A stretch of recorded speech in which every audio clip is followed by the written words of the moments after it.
Mesdames, Messieurs, bonjour, je garde l'espoir que vous allez bien. Je suis Charlie Tchatch, le modérateur de cet événement qui commence à peine. Si vous êtes devant votre téléphone ou votre ordinateur, soyez le bienvenu. Bienvenue à cet événement qui n'est autre que ce dialogue intergénérationnel des jeunes de l'Afrique centrale pour faire taire les armes. Et oui, vous le savez, cette thématique est aujourd'hui plus qu'une thématique d'actualité car il faut interpeller la conscience collective des jeunes et mobiliser davantage l'énergie de la jeunesse pour impliquer les dirigeants face à une thématique qui concerne évidemment ce continent. Et donc, nous devons plus que jamais tout mettre en œuvre pour que la paix règne sur ce continent que Dieu nous a donné en partage. Pour ce dialogue intergénérationnel, mesdames, messieurs, où que vous soyez à travers le monde entier, nous avons des panélistes exceptionnels qui vont partager avec nous leur expérience, mais surtout partager leur vision de ce continent que Dieu nous a donné. Mais pour commencer, avant que de rentrer dans le vif du sujet de ce dialogue intergénérationnel que nous avons tous le plaisir évidemment de participer, nous allons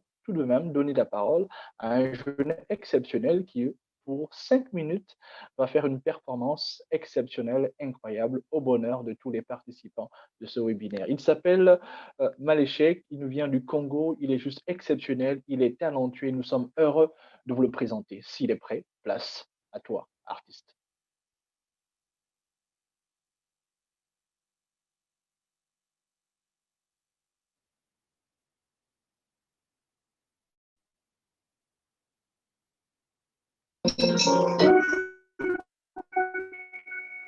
Masséké,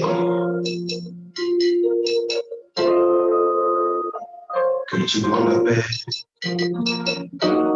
en Afrique et dans la haine.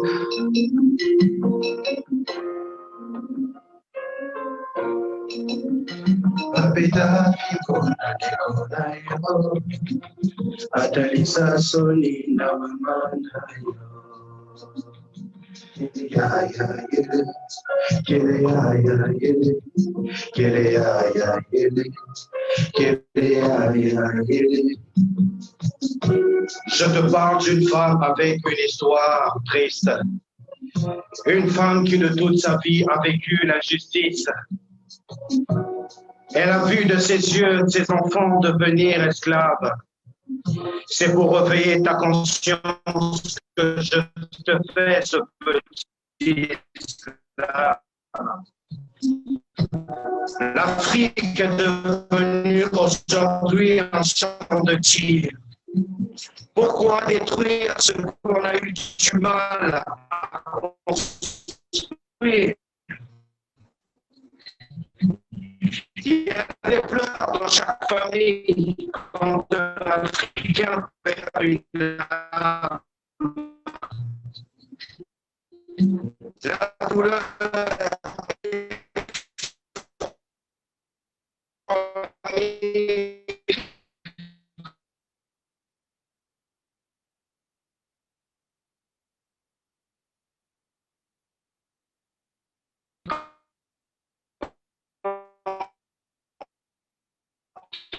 est poussée par une larme.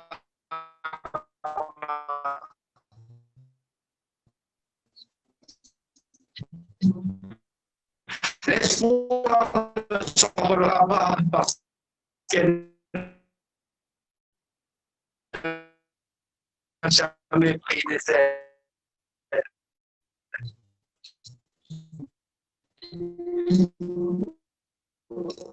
L'Afrique, c'est celle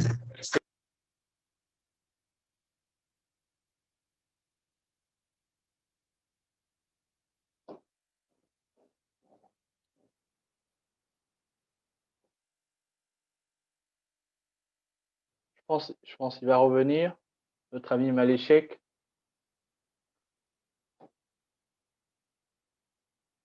Quelques petits soucis techniques, mesdames, messieurs, mais qu'à cela ne tienne, il reviendra sous peu si on ne l'a pas à l'écran. Alors, si vous me permettez, je vais devoir reprendre la main pour dire merci beaucoup à Maléchek. On va tout mettre en œuvre pour que sa prestation soit exceptionnelle et super intéressante. Mais je garde espoir que vous avez apprécié la thématique. Il chantait sur la paix en Afrique, mais surtout la thématique centrale. Il faut taire les armes plus que jamais. Beaucoup de familles sont endeuillées, mais nous devons tout mettre en œuvre pour que cessent les armes sur le continent et beaucoup plus également dans la zone qui est la zone de l'Afrique centrale. À présent, mesdames, messieurs, où que vous soyez, j'ai le plaisir comme ça de donner la parole à une personne exceptionnelle. C'est une femme talentueuse, dynamique, déterminée et engagée sur le continent. Elle s'appelle Aya. Elle va comme ça faire le welcome à tous les participants que nous sommes. Aya, à toi la parole. Merci Charlie, j'aime bien le poster. C'est très cool. Bonjour, Excellence, professeur Akbar, la commissaire des ressources humaines, de la science et de la technologie de l'Union africaine, Excellence honorable Baïkwa, ministre de l'Action humanitaire, la réconciliation nationale du Centrafrique, et mes collègues Nair, Vanessa, mon frère Serge du mouvement La Lucha, mon frère Constant du Front de la Jeunesse, invités, conférenciers, modérateurs, artistes et participants. Je vous souhaite la bienvenue à ce dialogue intergénérationnel pour l'Afrique centrale et je vous remercie d'avoir pris le temps d'être avec nous aujourd'hui pour commencer ce débat autour du thème de l'année de l'Union africaine sous l'agenda 2063, faire taire les armes, créer des conditions propices au développement de l'Afrique. Ce dialogue fait partie de 6 dialogues régionaux sur le thème faire taire les armes.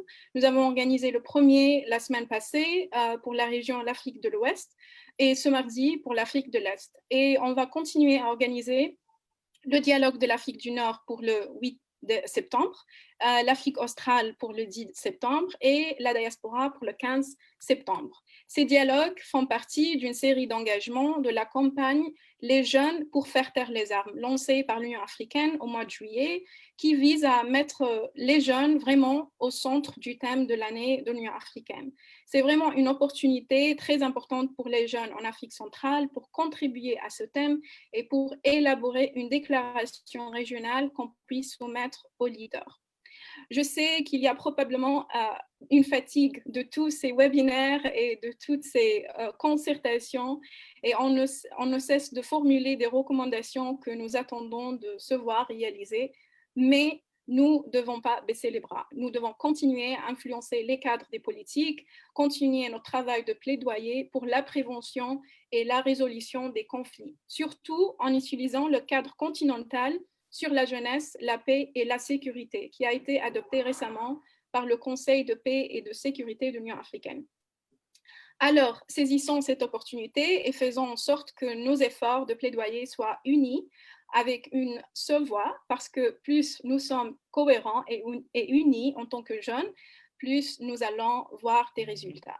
Pour compléter les efforts de plaidoyer avec un engagement local, nous avons lancé la boîte à outils du dialogue intergénérationnel pour vous, en tant que jeunes leaders en Afrique centrale, pour organiser des dialogues avec ou dans vos communautés et au sein de vos organisations, afin de vraiment combler les différences sociales, culturelles et politiques entre les générations. Nous expliquons dans la boîte à outils pourquoi l'organisation de ces dialogues est très importante, parce que les conflits sur le continent sont également dus au manque de communication entre les générations.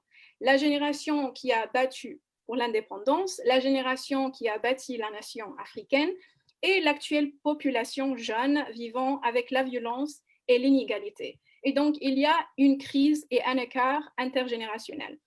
Pour ceci, nous devons amener toutes les générations à collaborer et à dépasser vraiment cette dichotomie où les leaders considèrent que les jeunes sont violents et représentant une menace et qui descendent dans la rue, et les jeunes qui considèrent que les leaders et le système sont corrompus et que les dirigeants veulent rester trop longtemps au pouvoir. Et donc, afin d'instaurer la confiance, notre théorie du changement est le co-leadership intergénérationnel. En ce qui concerne les thèmes que nous allons aborder aujourd'hui, on a 5 sous-thèmes. Ils seront discutés plus tard au cours des séances de groupe pour ceux et celles qui se sont inscrits. Et les sous-thèmes sont une Afrique sans conflit, faire taire le chômage, la pauvreté et la faim, faire taire les violences sexistes, faire taire la corruption et faire taire la crise climatique. Et donc, j'appelle tous les jeunes ici à nous rejoindre pour se mobiliser, pour faire taire les armes, pour que ce soit la mission de notre génération, parce que la jeunesse africaine mérite la paix. Et nous avons beaucoup de superpuissance. Nous avons la force démographique, la force d'innovation, la force du vote, la force de la mobilisation, la force du digital et la force pour dénoncer la violence et construire vraiment la paix. Alors, unissons-nous et dépassons les différences nationales, ethniques, tribales ou religieuses et soyons humains et africains avant tout. Soyons unis pour une vision panafricaine, une Afrique intégrée en paix et sans frontières. Nous n'avons pas besoin de permission pour servir notre continent. En réalité, nous avons le devoir et la responsabilité de le faire. Pour conclure, j'aimerais remercier nos partenaires, Citoyens sans frontières, Yali, Congo, Hacker et la Fondation Kofi Annan pour la collaboration. Je vous souhaite à nouveau la bienvenue et je vous remercie. Merci beaucoup, Aya Chebi. C'est un réel plaisir de vous écouter de là où vous êtes, hein, mesdames, messieurs, depuis votre téléphone porté à votre ordinateur. Si vous avez aimé, mais j'imagine que vous avez apprécié, prière simplement de faire un coucou spécial comme ça. Et voilà, et petite note d'humour. J'espère, ma foi, que chacun a son continent entre les mains. Voilà, j'ai vu que Aya a la carte de l'Afrique juste derrière elle. Et donc, si vous avez votre continent, c'est super intéressant. Alors, mesdames, messieurs, vous aurez tout compris l'enjeu de ce dialogue intergénérationnel. Il faut impliquer les jeunes, au centre du développement de ce noble continent que Dieu nous a donné. À présent, de là où vous êtes, mesdames, messieurs, on va donner cette fois-ci la parole à une personne exceptionnelle. Cette femme est pleinement engagée, elle est déterminée. Et toutes les fois que les jeunes sont amenés à prendre des initiatives, elle est toujours là pour motiver, pour booster la jeunesse africaine. Cette personne, vous l'aurez compris, mesdames et messieurs, n'est autre que le professeur ou madame la professeure, comme on dit, Sarah Akbor, qui elle est commissaire aux ressources humaines, aux sciences et à la technologie de l'Union africaine. Professeur, Excellence, vous avez la parole. Thank you very much, Charlie. I bring you greetings from Yaoundé. That is How good. are you? Thank you very much, Charlie.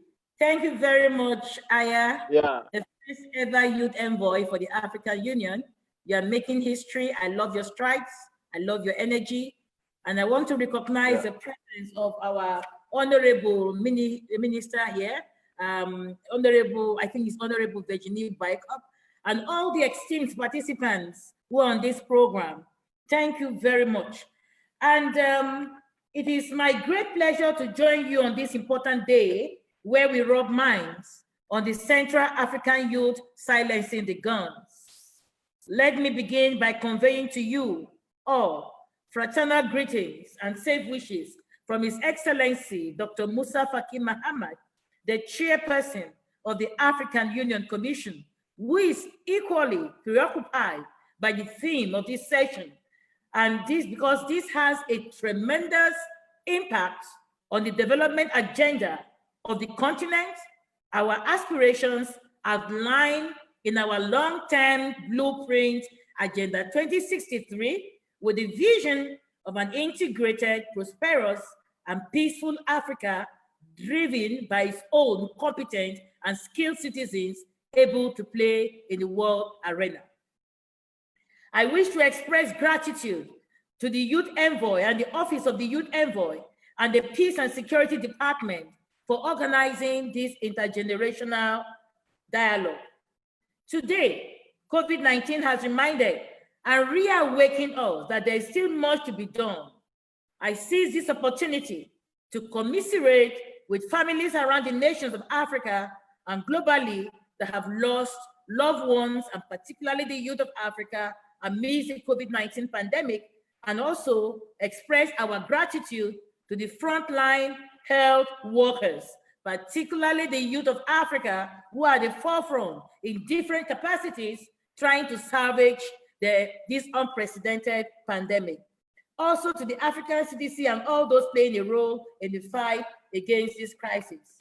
The unexpected pandemic that suddenly shut down our normal world to a new normal, and my prayer is that God will help us find lasting solutions. Silencing the Guns, the Central African Youth Silencing the Guns Intergenerational Dialogue is a very important thing. And I'm happy that you are moving from one region to the other, starting with all the other regions. And at the end of the day, we're going to come up with recommendations. This theme reminds us of our responsibilities and the need to have peace for a sustainable development. What is peace? How do we silence the guns? Can we say that the absence of war means that there is peace? No. From what Aya have just said, it is not only about carrying guns, but also about having different efforts. Because when I was listening keenly to Aya, he said, we believe in co-leadership and co-creation. And this issue of silencing the guns will be looked at from 5 different aspects. Africa without conflicts. Is it possible? Yes. Silence the gender differences. Is it possible? Yes. Silence corruption. Very important. Is this possible? Yes. Silence climate change and all its wahala. Is it possible? Yes. So you see, silencing the guns does not only have to mean that you are carrying a gun, but also looking at the basic necessities that makes you feel like a human being, having a human face in the world that we live in. 70% of Africa are youth, and many of these youth have certificates, they don't have jobs. Many of them have desires. Many of them do not have an opportunity to speak. The spaces are not given to them in Africa. And we're talking about silencing the guns for 70% of our population, and we're not bringing them on board. Can we silence the guns? It is said that he who wears the shoes knows where it pinches. So we need to bring them on the board. And as we move from one region to the other, we might have common themes, common preoccupations, but at the same time, we will also have distinct differences that we need to look out in order to silence the guns in Africa. And in this intergenerational dialogue, the AU, the Office of the Youth, what do they want to do? They want to come up with recommendations that will help our leaders take the right decisions and build in the right infrastructures and funding for the youth in order to silence these guns.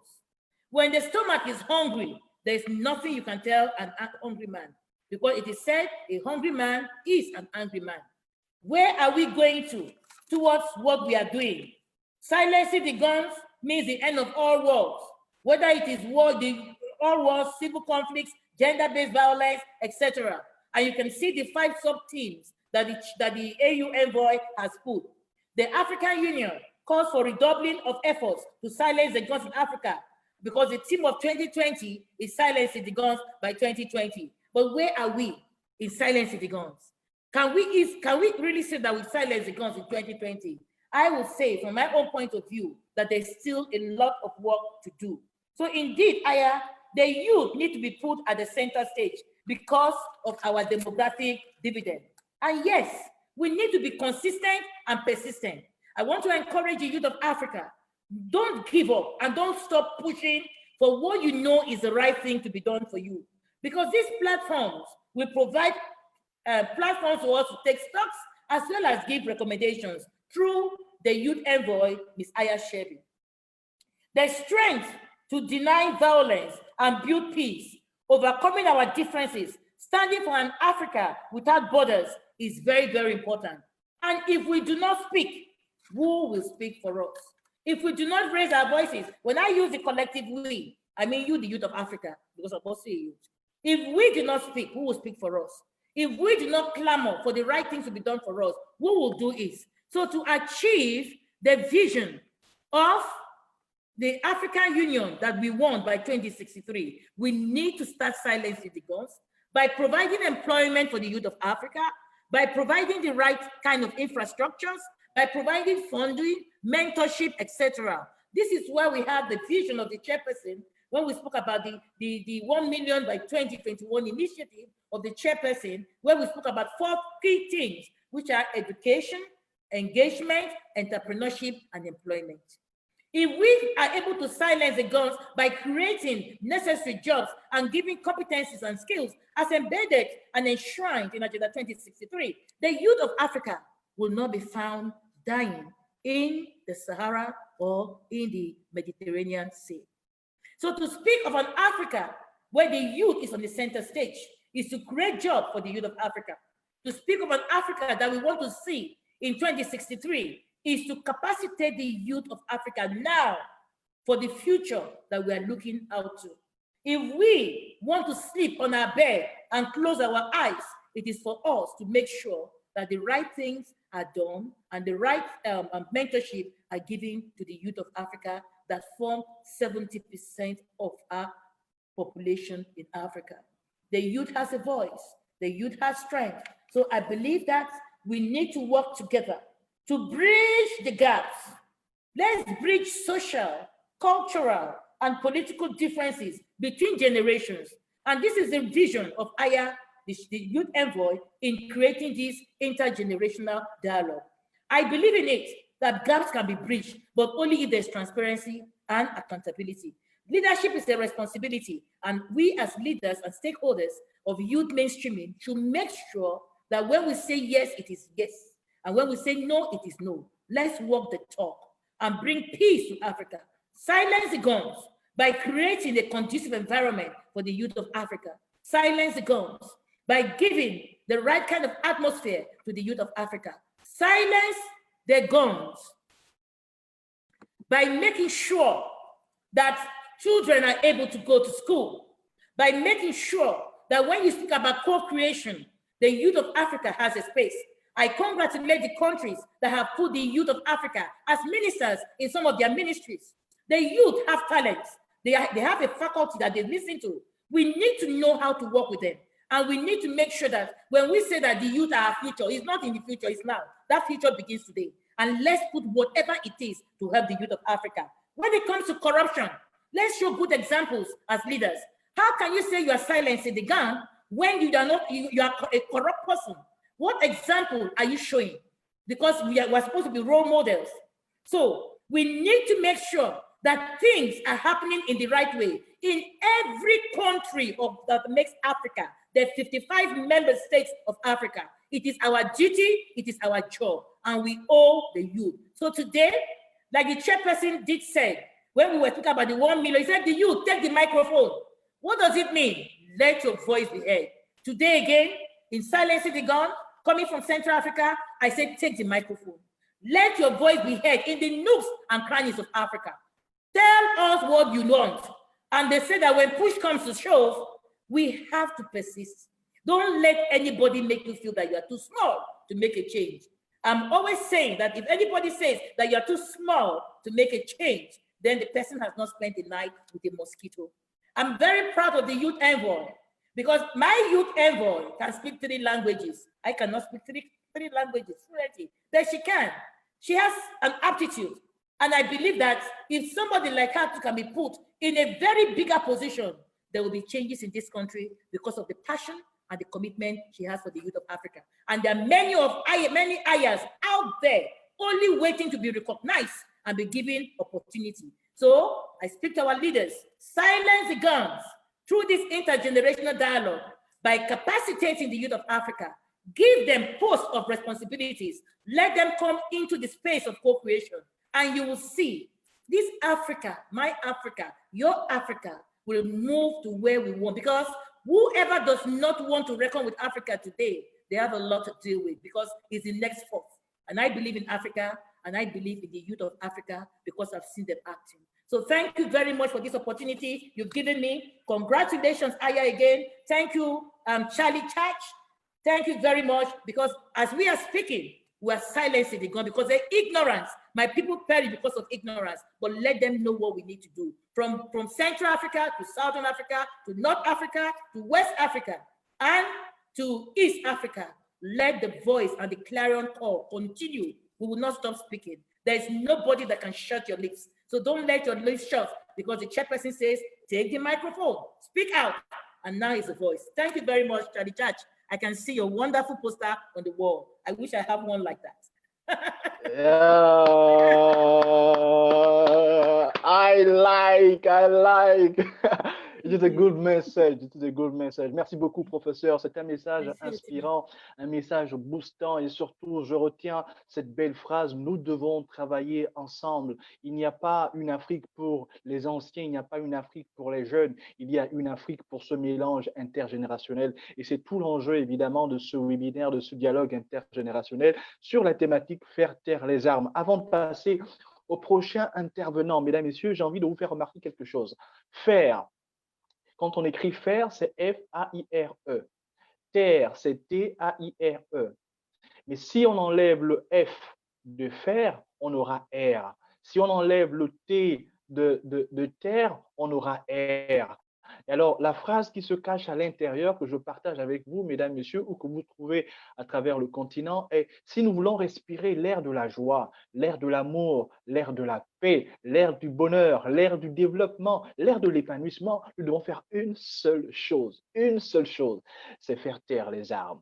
Éloignons les armes de notre continent et nous allons respirer l'air du bonheur, l'air de l'amour. À présent, mesdames, messieurs, distingués invités, où que vous soyez à travers le continent, j'ai le plaisir, l'honneur, le privilège d'introduire ici et maintenant une personnalité exceptionnelle, une personnalité qui a tenu également à participer avec nous à ce webinaire exceptionnel, mais surtout à ce dialogue intergénérationnel.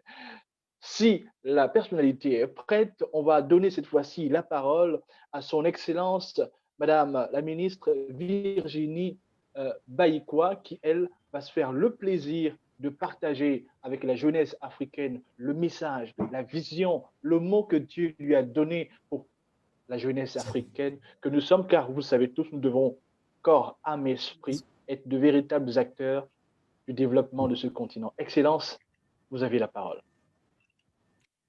Merci Charlie de m'avoir donné la parole. Merci à Madame Aya Chebi qui est envoyée spéciale pour la jeunesse et mesdames et messieurs les participants, bonjour.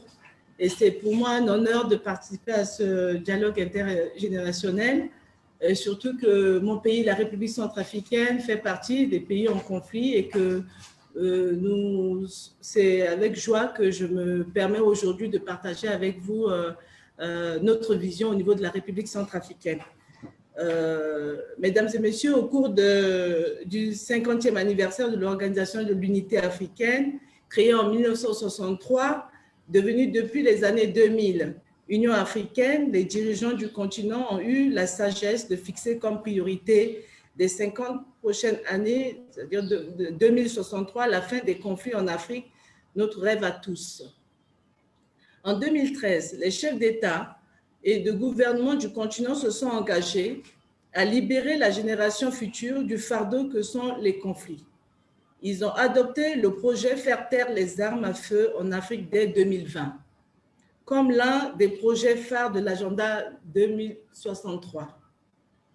Cette initiative visant à parvenir à une Afrique sans conflit et prévenir les génocides, à faire de la paix une réalité pour tous et à débarrasser le continent des guerres, des conflits violents, des violations des droits humains et des catastrophes humanitaires. Au cours des 3 dernières décennies, les armes se sont progressivement tues dans plusieurs États africains, notamment en Angola, au Mozambique, en Côte d'Ivoire, au Libéria, en Sierra Leone, au Rwanda, mais elles persistent en Libye, au Soudan du Sud, en Centrafrique, en République démocratique du Congo, dans le bassin du lac Tchad et surtout au Sahel, où sévit un extrémisme violent. Le terrorisme et la criminalité transnationale constituent une menace sur le continent africain.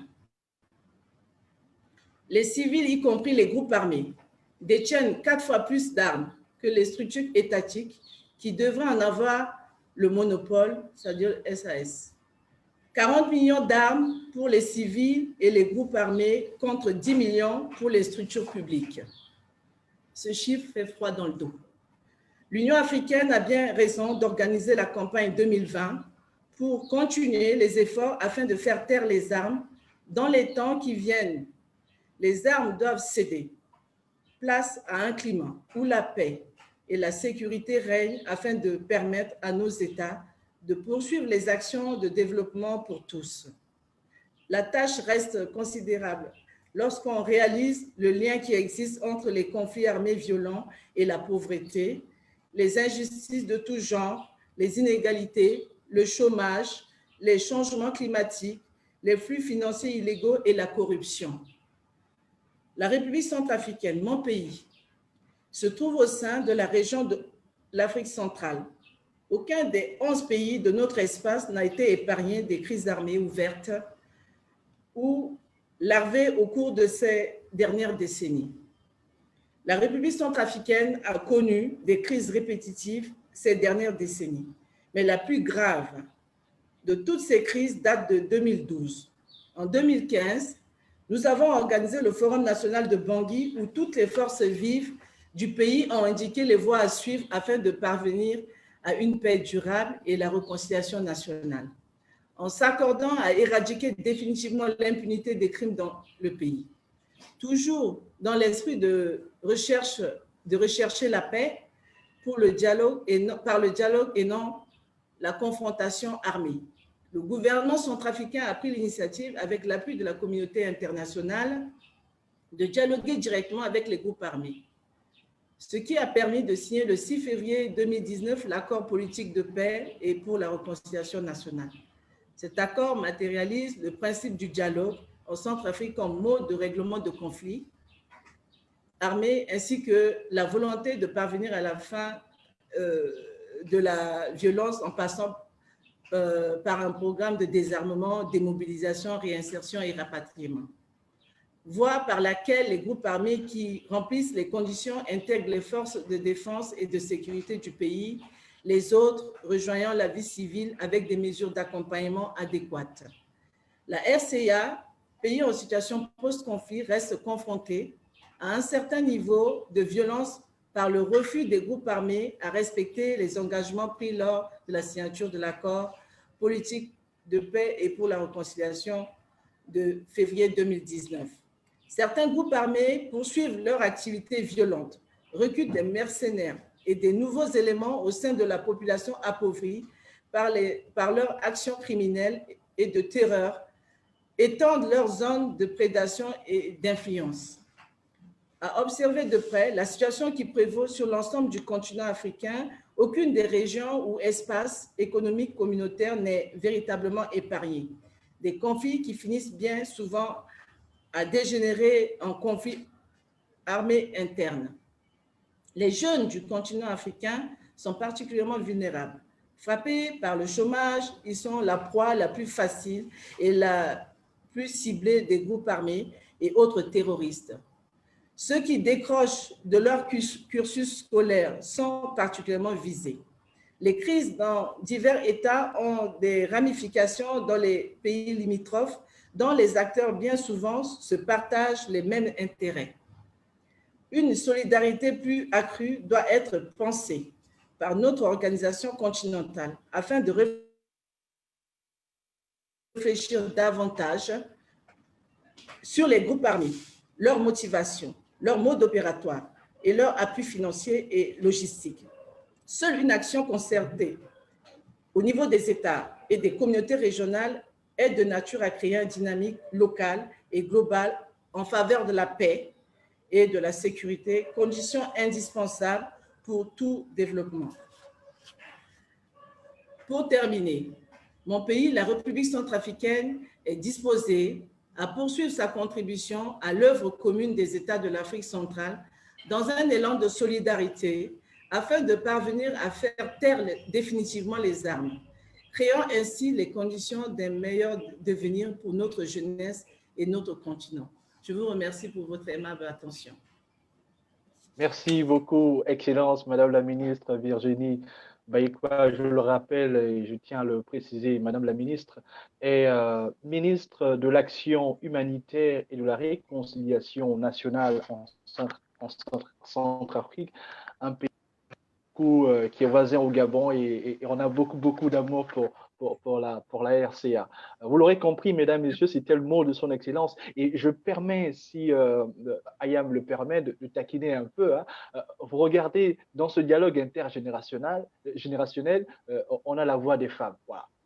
Ce n'est pas des hommes qui sont devant, ce sont les femmes qui sont devant. Et les femmes représentent non seulement la mère, mais surtout, on sait que la femme a un pouvoir exceptionnel. Et quand on donne le leadership à la femme, je prie vous rassurer, mesdames, messieurs, que le continent ne peut qu'être en paix. Nous sommes heureux que ce dialogue intergénérationnel donne la possibilité aux femmes de s'exprimer. Je suis tellement heureux, moi, en tant qu'homme. Donc, au nom de tous les hommes sur le continent, on fait un standing ovation à toutes ces femmes et surtout à son excellence. Merci beaucoup. Alors, à présent, mesdames, messieurs, on va passer à un autre pan. Voilà. Et ça va être un élément encore beaucoup plus intéressant, car là, on va donner la parole à des jeunes qui, eux, ont leur regard, ils ont leur point de vue, ils veulent s'impliquer davantage autour de cette thématique, faire taire les armes. Et oui, si nous voulons vivre le bonheur, la joie, la paix, la stabilité sur le continent, on doit éloigner de nous les armes, parce qu'évidemment, à cause des armes, beaucoup de familles versent des larmes. Et donc, pour éviter de verser des larmes au quotidien, on se doit de faire taire les armes. Et celui à qui je m'en vais donner la parole est un jeune leader exceptionnel. Il s'appelle Nahir Abakar, il nous vient d'un formidable pays qu'on appelle le Tchad. Et oui, celui qui ne connaît pas le lac Tchad, ça veut dire qu'il ne connaît pas encore l'Afrique. Hein. Et Nahir Abakar, il est membre consultatif de la jeunesse de l'Union africaine.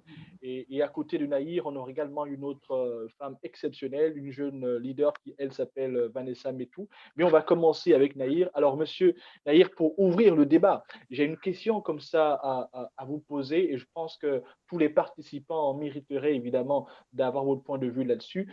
Quelle lecture faites-vous sur la problématique de faire taire les armes dans vos contextes respectifs, notamment au niveau de la sous-région de l'Afrique centrale? Merci beaucoup, Charlie, pour cette très belle introduction, et je voudrais saluer toute l'audience qu'on a aujourd'hui, à savoir l'envoyé spécial qui est Madame Aya Chebi, Excellence Madame la Ministre et Excellence Madame la Commissaire. Donc, c'est un plaisir aujourd'hui pour moi de parler d'un thème, un thème central pour notre région et une problématique qui est faire taire les armes. Je pense que faire taire les armes, c'est un thème qui pousse les États à réaffirmer leur engagement pour la paix, la sécurité de notre sous-région. Résoudre les conflits est aujourd'hui une priorité pour un développement durable, surtout en Afrique centrale. Quand je prends un peu mon cas pour le pays, le Tchad est un exemple d'engagement pour la paix dans la sous-région. Nous avons des troupes engagées en Centrafrique, au Niger, au Nigeria ou encore au Mali. Nous avons dépassé nos propres frontières pour que la paix règne, quitte à sacrifier nos propres enfants, nos propres compatriotes. C'est un combat qui engage tout le monde, toutes les générations, que ce soit les jeunes, que ce soit nos aînés, pour faire taire les armes. Aujourd'hui, nous sommes tous victimes, surtout l'Afrique centrale, est victime d'un fléau qui s'appelle Boko Haram. Boko Haram qui est aujourd'hui notre première menace dans la sous-région et autour du lac Tchad. C'est un combat du Sahel, c'est un combat de l'Afrique centrale, mais tant qu'on n'aurait pas géré ce combat-là, le terrorisme va encore sévir à travers le monde. Aujourd'hui, nous avons des dirigeants qui se sont engagés, qui ont pris des décisions à haut niveau, qui sont illustrés par exemple par la force du G5 Sahel, qui est une force qui concerne 5 pays de la sous-région. Encore, nous avons la force des Nations Unies, qui est la MINUSMA, qui sont des forces qui engagent des Africains pour la stabilité et pour la paix dans notre sous-région. Et alors, tant qu'on... Nahir, oui. Si tu me permets, j'ai une question qui me vient à l'esprit en t'écoutant. Est-ce que vous avez l'impression que le point de vue de la jeunesse du continent est pris en compte dans la résolution, évidemment, des difficultés liées aux différentes zones de guerre qu'il y a sur le continent? Aujourd'hui, par rapport aux zones de guerre et par rapport aussi à la position de la jeunesse africaine dans cette résolution, le constat est assez complexe. Parce que nous avons remarqué que la majorité des jeunes ne sont pas appelés à la table des discussions, au dialogue, alors que ce sont les jeunes qui sont, on va dire, un peu les soldats du terrain. Ce sont les jeunes qui sensibilisent. Ce sont les jeunes qui sont dans les quartiers, qui sont dans les arrondissements, dans leurs régions respectives pour appuyer le développement. Et le développement, il faut le dire, vous l'avez si bien dit dans votre introduction, que ce soit Madame Aya Chibi, que la force de l'Afrique, c'est sa jeunesse. Il faut utiliser cette force-là pour résoudre ce genre de conflit, pour faire taire les armes. Et je pense qu'il est important que les chefs d'État, que les dirigeants africains puissent comprendre qu'il faut faire avec la jeunesse. Le temps est à la jeunesse. Et je pense qu'il y a beaucoup de chefs d'État qui ont compris cela, qui ont compris notre appel.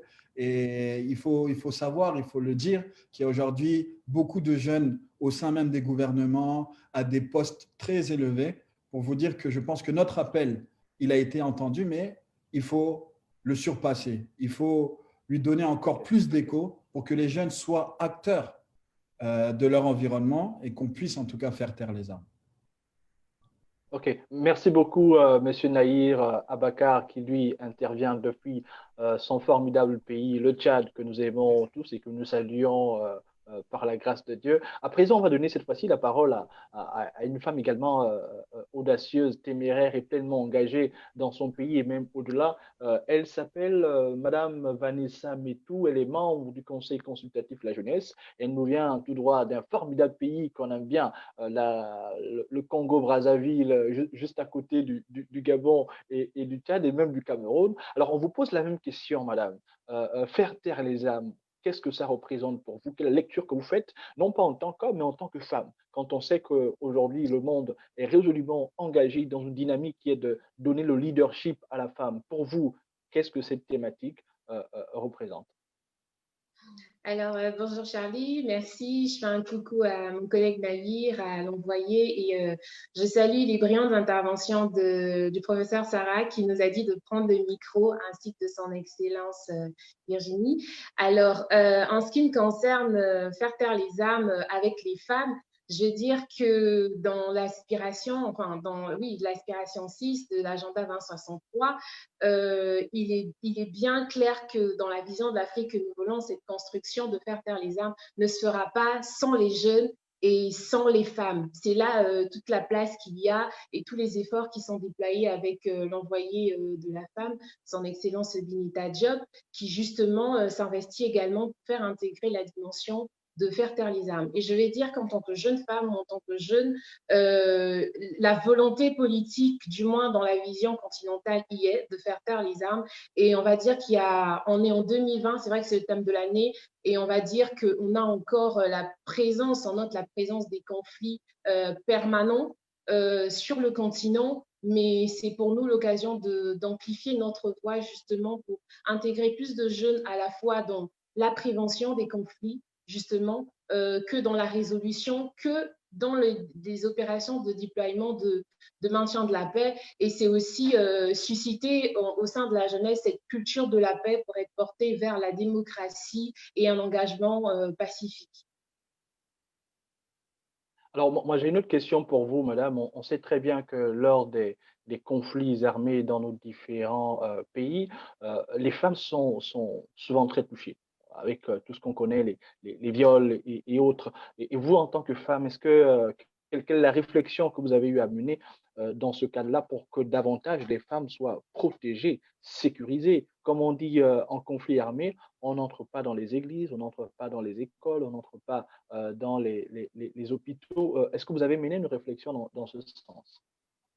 Alors Charlie, merci pour cette question très personnelle liée au genre féminin. On sait très bien que dans les conflits armés, les femmes sont des armes de guerre, on va dire. Notamment, elles sont victimes de viols, comme vous avez su le mentionner. Mais c'est dire que, je veux dire, on doit intervenir en amont et en aval. Parce que, excusez-moi, j'ai un souci avec ma connexion. Allô? Ok, c'est bon. Oui, c'est voilà, bon, je suis on est là. OK. Donc, je disais qu'on doit faire intervenir en amont et en aval parce que nous, les femmes, on est les mères et on est les éducatrices. Je pense que pour la génération qu'on veut préparer justement à prendre la relève de destinée du continent, il est important d'apprendre à un jeune garçon qu'une femme, c'est sacré, qu'une femme, elle donne la vie et qu'une femme, il faut plutôt la protéger et non abuser d'elle sous quelque motif que ce soit. Donc, c'est vraiment un rôle de sensibilisation, d'interpellation à l'endroit des décideurs publics, des jeunes qui sont enrôlés dans l'armée et qui peuvent, en situation de conflit, abuser des femmes. Alors, j'ai une dernière question avant qu'on donne la parole à un autre leader bien aimé sur le continent, qui n'est autre que Monsieur Serge, qui va faire son entrée sous peu. J'ai une question que je pose à tous les deux, donc Vanessa et Nahir, c'est de manière assez concrète. Alors, comment peut-on impliquer les jeunes aujourd'hui? Quel est le schéma qu'on peut mettre en place pour qu'on sente que véritablement les jeunes sont impliqués dans le processus de résolution des conflits armés. C'est-à-dire on n'attend pas forcément que les conflits arrivent, mais en amont. Okay. Comment on peut impliquer les jeunes? Alors, en ce qui me concerne, je pense qu'au niveau de l'Union africaine, il y a une réelle politique d'intégrer les jeunes dans la gestion de la chose. Et si nous sommes là, ça émane d'une volonté politique. Et je dis toujours, pour tous ceux qui souvent acculent le rôle que joue l'Union africaine, c'est que nous, on intervient au niveau continental, mais il est de la responsabilité de chaque État, justement, de créer les conditions et les mesures pour faciliter l'intégration des jeunes à la gouvernance et associer les jeunes. Des dispositions existent au niveau de la Charte africaine qui garantissent justement la participation des jeunes, que ce soit dans les processus de prévention, oui, à travers la sensibilisation justement pour consolider la paix, que ce soit dans les processus de résolution ou même post-conflit avec la justice transitionnelle. Donc le tout est dans le contexte, il existe, le cadre existe. Je pense que l'envoyé l'a mentionné dans ses propos introductifs. Elle a parlé notamment du cadre continental de la jeunesse dans cette problématique de faire taire les armes. Et c'est plutôt la matérialisation. Donc moi, je veux dire, en tant que jeune, ce qu'on peut faire, c'est que si un jeune qui nous suit aujourd'hui se demande à mon niveau, au-delà du fait que mon État m'intègre ou pas, ou au-delà du fait que je passe à côté peut-être des opportunités continentales à travers ce dialogue, c'est se dire, par exemple, à la sortie de ce dialogue, moi, je prends la décision de m'engager à travers ma créativité. Si c'est dans l'art, si c'est dans le dessin, les bandes dessinées, on peut amplifier des messages à travers la créativité des jeunes justement pour envoyer un message fort sur comment faire taire les armes à tous les niveaux en fait.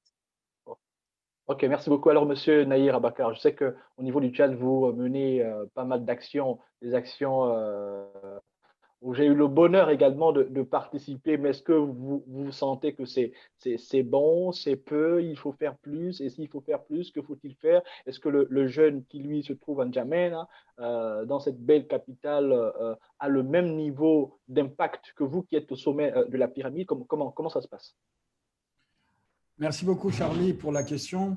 Je pense que tout d'abord, c'est une question de considération. Aujourd'hui, on a de milliers de jeunes à travers le continent qui s'engagent à travers des associations, qui s'engagent en politique, etc.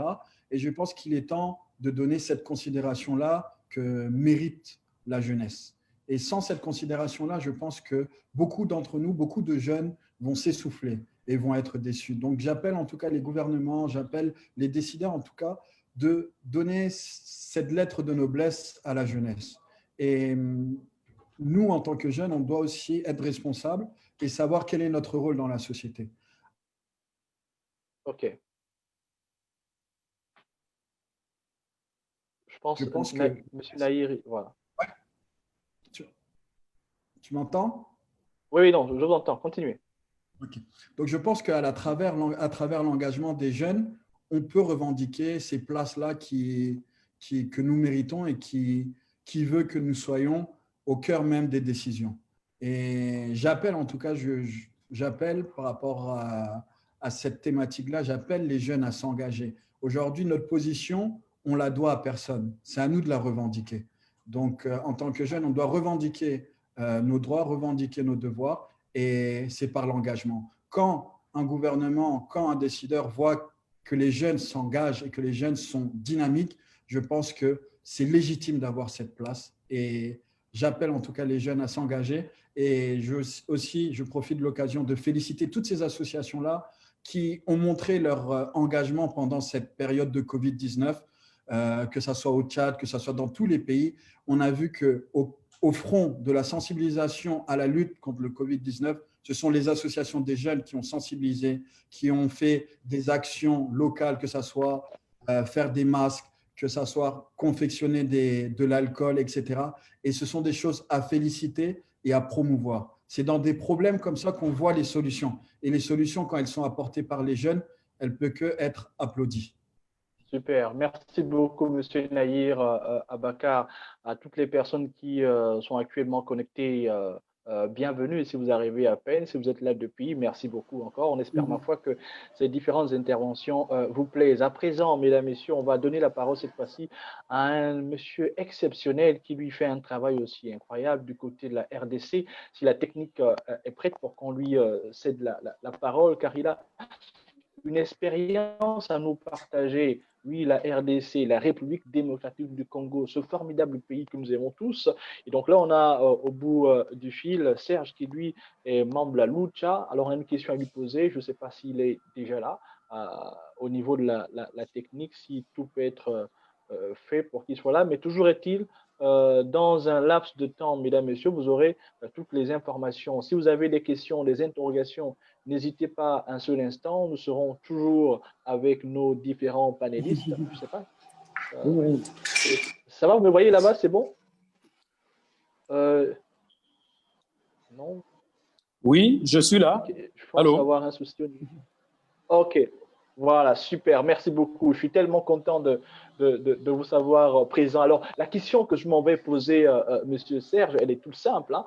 Pouvez-vous nous partager l'expérience de la RDC par rapport au thème de l'année de l'Union africaine, faire taire les armes? Voilà. Comment votre mouvement mobilise les jeunes pour la non-violence quand on sait que c'est facile et comme Madame la ministre l'a rappelé, la jeunesse est souvent la première cible et elle est vulnérable en conflit.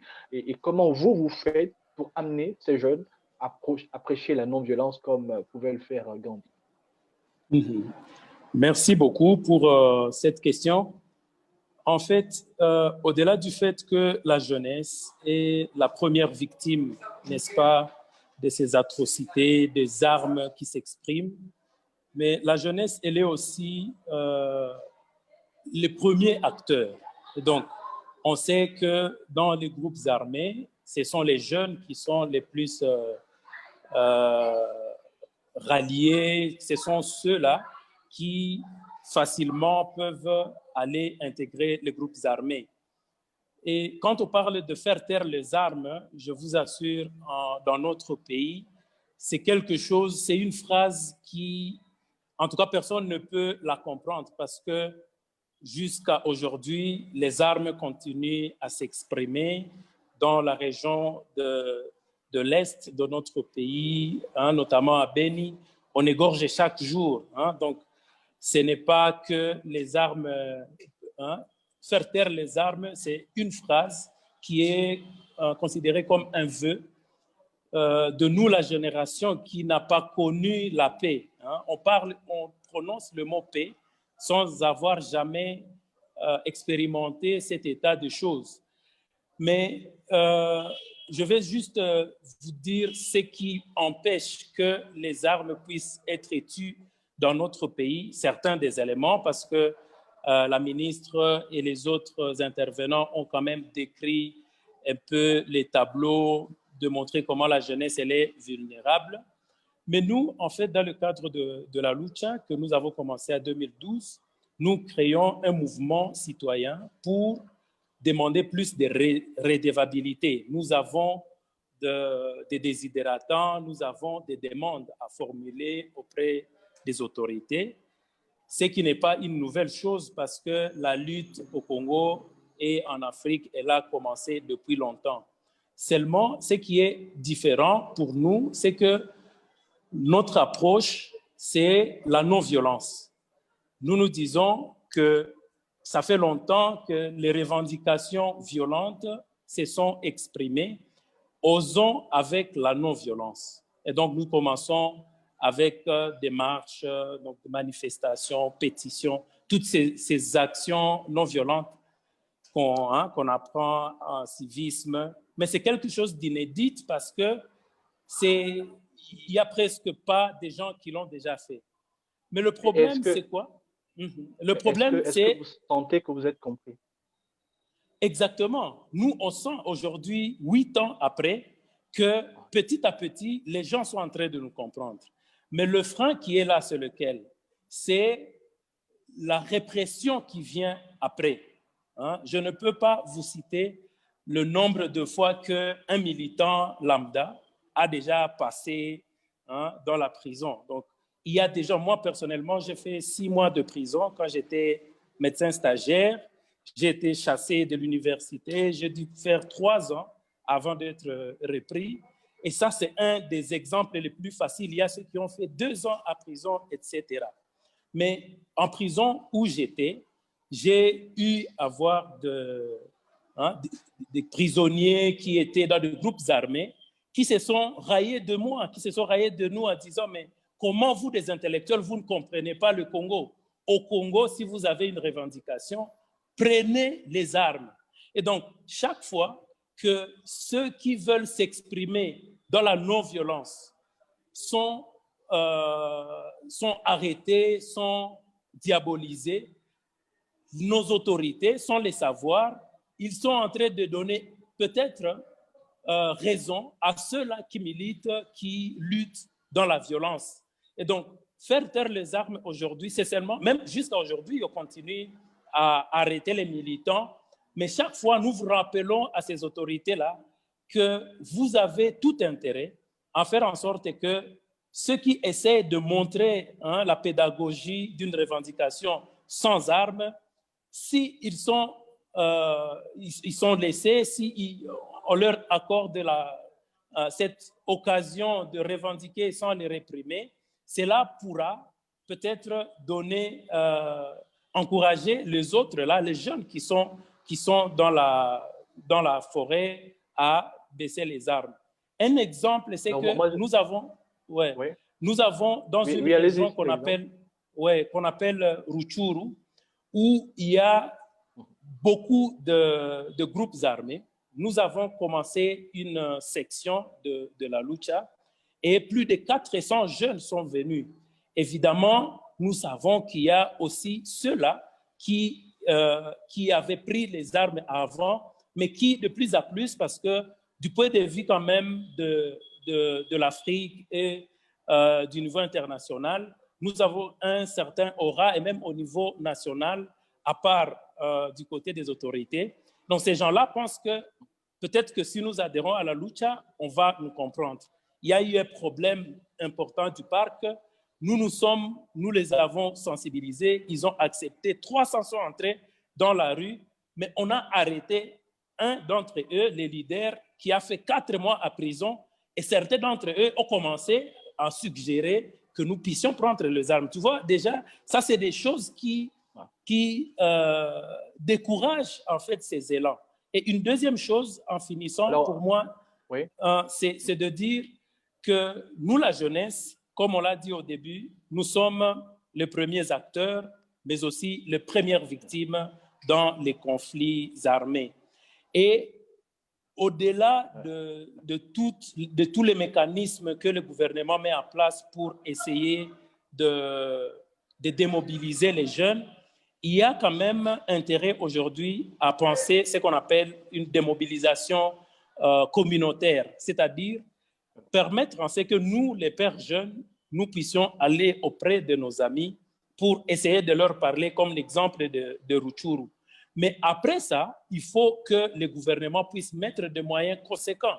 Il y a eu beaucoup de fois que les jeunes ont été sensibilisés par nous, par des associations, mais une fois retournés, le gouvernement n'a pas pris en compte leur prise en charge, je dirais, économique et sociale, et ils sont retournés. Et aujourd'hui, on parle du retour circulaire. Ceux qui étaient dans les groupes armés hier, exact.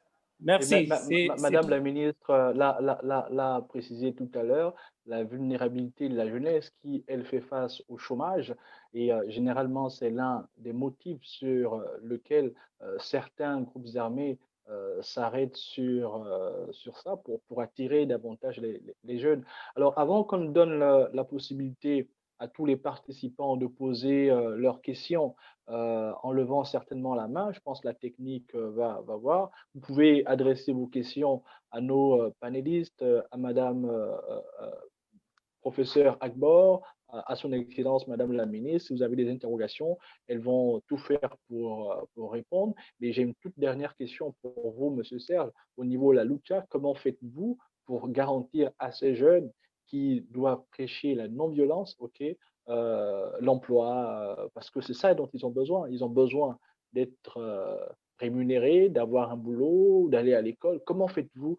Est-ce qu'au sein de la lucha, vous avez mis en place une stratégie sur le plan de l'éducation qui était qu'il y a une réinsertion qui est faite pour accompagner, pour aider ces jeunes en un laps de temps, le temps de permettre aux participants de poser leurs questions aux autorités sous l'aide de la technique. Merci.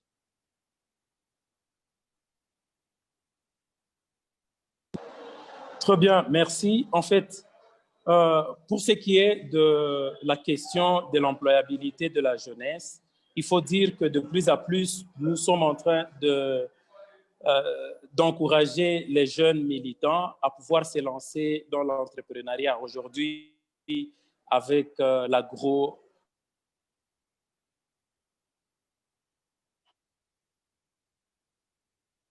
C'est bon, il est là, Monsieur Serge?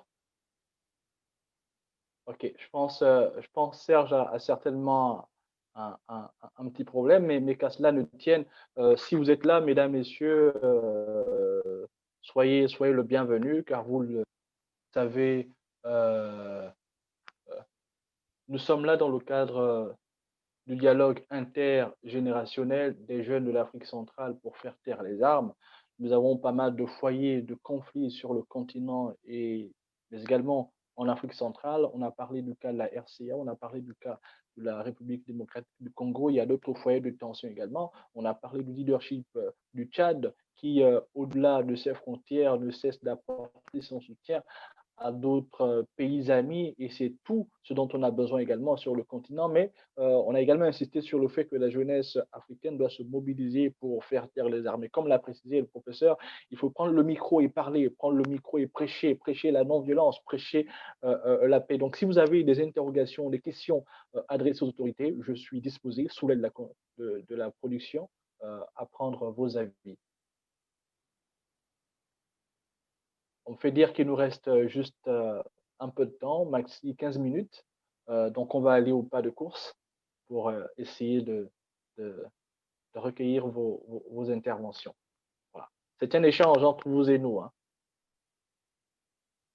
Si Aya est là, elle peut passer également la main pour voir. Donc, vous pouvez lever votre main. Je pense au niveau de la technique, on va... Oui, il y a Kossi Thierry qui dit qu'il souhaite intervenir. Donc, posez votre intervention. Je pense que la technique mettra tout en œuvre pour vous aider. Voilà. Monsieur Charlie, on vient de me donner le micro. OK. C'est qui? Je suis Diakumba Gassama. Je travaille pour Amnesty International. Je couvre tout le Diakouma. Je m'occupe de jeunesse et de militantisme. J'ai écrit ma question dans le Q&A, mais peut-être vous ne l'avez pas vu. J'aimerais demander aux panélistes, surtout ceux et celles qui représentent le gouvernement ou l'Union africaine, de nous dire ce qu'ils ou elles font concrètement pour faire taire les armes. Cette campagne est censée avant décembre 2020. Merci.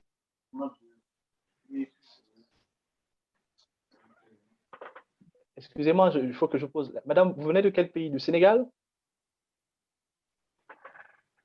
Je suis du Sénégal, mais je couvre toute l'Afrique, y compris l'Afrique centrale. C'est pour ça que je suis là. OK, merci beaucoup. Alors, Madame Diakouma, si je me permets, a posé une très belle qu'est-ce que vous faites concrètement? Je pense que cette question est adressée soit au professeur ou à Madame la ministre, ou même à Vanessa Métou. Donc, si la technique est prête, on peut donner la parole à nos autorités. Merci.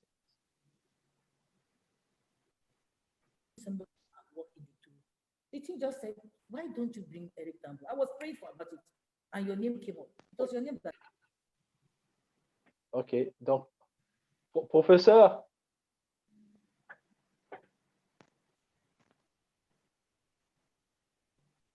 ou Madame la ministre, est-ce que la technique peut m'aider sur Madame la ministre? Alors, je vais enjamber en attendant OK. Que Madame la ministre arrive. Donc, on donne la parole à Vanessa Métou qui, elle, va tenter de répondre et par la suite, on donnera la main à Madame la ministre. C'est cela, je vais lui faire compléter. Comme j'essaie de souligner dans mes propos en amont pendant la présentation, le thème de l'année, certes, c'est faire taire les armes et c'est vraiment mettre un accent sur ça. Et nous sommes conscients que nous n'allons pas le faire d'ici à la fin de l'année, mais c'est justement mettre en avant ce côté de cette volonté de faire taire les armes sur les continents. Et je peux souligner qu'il existe à ce jour une cartographie des pratiques, enfin, des différentes étapes pratiques de comment faire taire les armes en Afrique, et qui a le 5e rapport du Conseil de sécurité de la paix de l'Union africaine, qui justement sont des guides, en fait, on va dire, pratiques de comment l'Union africaine s'emploie à faire taire les armes sur le continent. Donc, je vois que professeur Sarah est là. Elle va certainement me compléter sur la question. Alors, professeur Sarah, vous avez certainement écouté la question. Merci beaucoup, Vanessa. De manière concrète, professeur, comment on fait pour faire taire les armes sur le continent?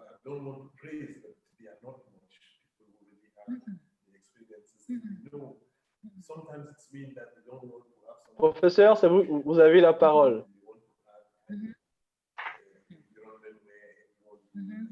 La question vous a été posée, on vous l'adresse. Comment, de manière concrète, on peut faire en sorte que les armes se taisent sur le continent? Je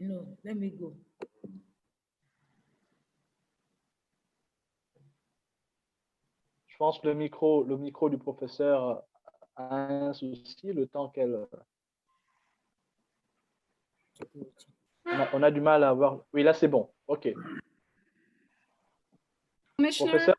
Commissioner Sarah, you are live and you are on. Your mic is on. Can you hear us?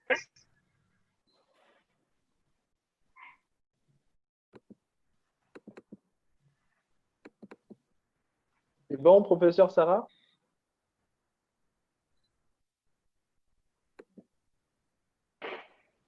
On a du mal à l'avoir. Est-ce que la technique peut m'aider?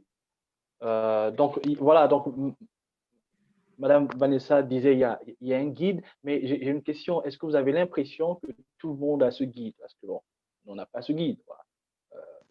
Comment on fait pour véritablement mettre en œuvre ce guide de la paix ou pour faire taire les armes alors qu'on ne l'a pas? Voilà. Ce n'est pas rendu visible. Comment on fait d'abord?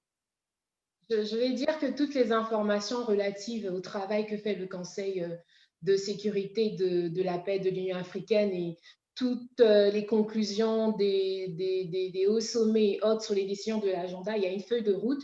Tous les documents sont disponibles sur le portail de l'Union africaine, notamment les différents rapports qui font l'état de lieu de l'avancement de la question de faire taire les armes, la note conceptuelle de l'année justement sur faire taire les armes, le guide des modalités pratiques, tout y est sur le portail et c'est téléchargeable en version française ou anglaise.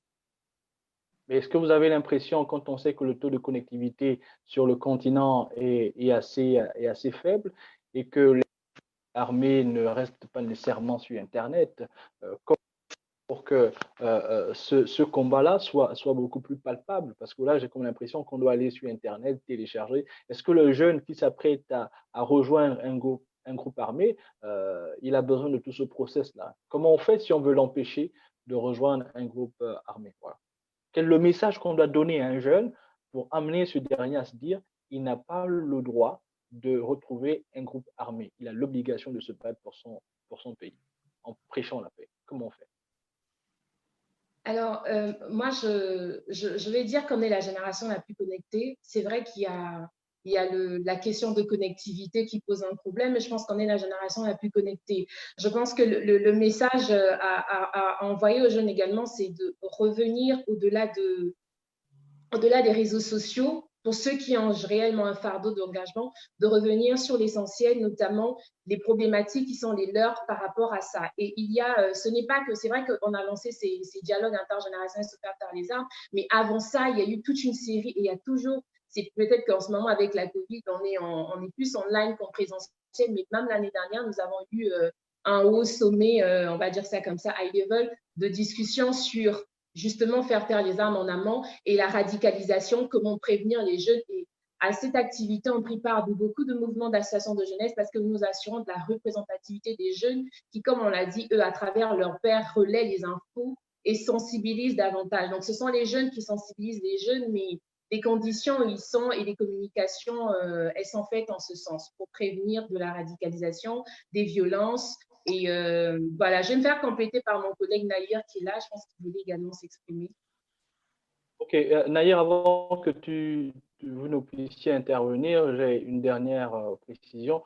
Si parmi les participants, quelqu'un souhaite donner son point de vue sur cette belle thématique-là, n'hésitez pas à lever la main au niveau de la technique. On va vous donner la parole. Donc, plutôt que de poser une question, vous pouvez donner votre point de vue. Ça permet d'enrichir le débat. Alors, Monsieur Nahir, vous avez la parole. Merci Charlie, mais je pense que l'idée c'est d'avoir un dialogue un dialogue un peu concret et surtout un dialogue d'ensemble avec tous les pensées du continent. Je pense que c'est mieux de ne pas monopoliser la parole et laisser les autres qui ont des choses à dire. Et je pense que ma collègue Vanessa a vraiment fait le tour. Ok, je pense qu'on a quelqu'un au bout du fil. Bonjour monsieur. On a Kossi Thierry qui dit qu'il lève la main depuis là. Est-ce qu'on peut donner la parole à M. Kossi Thierry, s'il vous plaît?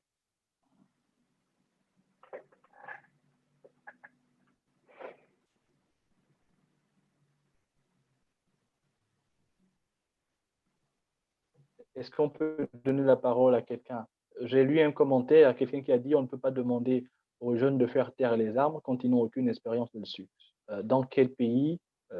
C'est le mien qui est le Cameroun, il y a beaucoup. OK. Est-ce qu'on peut avoir l'intervention d'un participant, s'il vous plaît, au niveau de la technique? Allô? Oui, allô? Je peux parler? Oui, on vous écoute, monsieur. OK, bonjour Présentez-vous. à tous. Oui, moi, je suis Constant Admis, Okay. je suis de la République centrafricaine. Et j'ai bel et bien suivre les débats et c'est un débat très intéressant. Le problème qui se pose, j'aimerais apporter mon point de vue par rapport à ce point. Ce point, comment on fait taire les armes, c'est un problème vraiment, vraiment crucial ici en Afrique, précisément en Centrafrique. J'ai eu à travailler dans un projet qui est la réduction de violences communautaires, c'est-à-dire que DDR de seconde génération. J'ai eu à côtoyer des jeunes dans des arrière-pays. J'ai eu à recueillir leur point de vue. Le problème qui se pose maintenant, c'est quoi? Il y a le politique qui est là. Il y a des documents, des informations qui est là en parlant de l'Internet qui est là. Mais celui qui est actuellement victime, celui qui œuvre actuellement, c'est celui qui est dépourvu de toute cette information. Lui, il n'a pas ça. Son problème, c'est quoi? Pourquoi il n'a pas arrivé à manger aujourd'hui? Ou pourquoi il n'a pas arrivé à trouver des beaux habits aujourd'hui? Par contre, l'autre est arrivé à trouver. Puisque cette jeune est là, il est marginalisé. Il n'a pas d'absence d'opportunité. Qu'est-ce qu'il peut faire? L'unique opportunité qui se présente à lui, il n'a qu'à s'offrir à cette opportunité afin d'avoir acquérir quelque chose que lui, il en a besoin. Le problème la solution que nous pouvons développer afin de réduire un peu ce genre de recrutement ou d'engagement dans des groupes armés afin de faire taire les armes, c'est de développer le plus-value. Le plus-value, c'est-à-dire, il faut en partant de l'antécédent de chaque jeune, c'est-à-dire, c'est une activité et sera réalisée dans un endroit précis. Cette activité devait être proximité par chaque jeune. L'antécédent, c'est quoi? Avant, tu faisais quoi? Et maintenant, tu fais quoi? C'est en partant de cela maintenant, on peut trouver un palliatif concret à cette solution. Donc, la solution que vous proposez pour ces jeunes, c'est l'entrepreneuriat. C'est ça?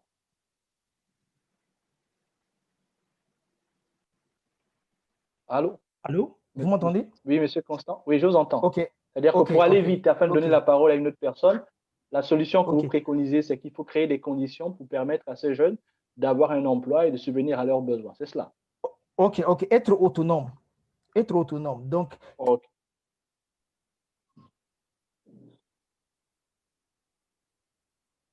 Alors, je pense que M. Constant est parti, mais retenons tout de même que sa proposition à lui, c'est d'aider les jeunes à devenir autonomes pour ne plus qu'ils soient vulnérables face à ces crises armées qu'il y a sur le continent. Si on peut donner la parole à une autre personne, je suis disponible et voilà, je pense que la technique également sera heureuse pour le peu de temps qui nous reste. Est-ce qu'on peut donner la parole à…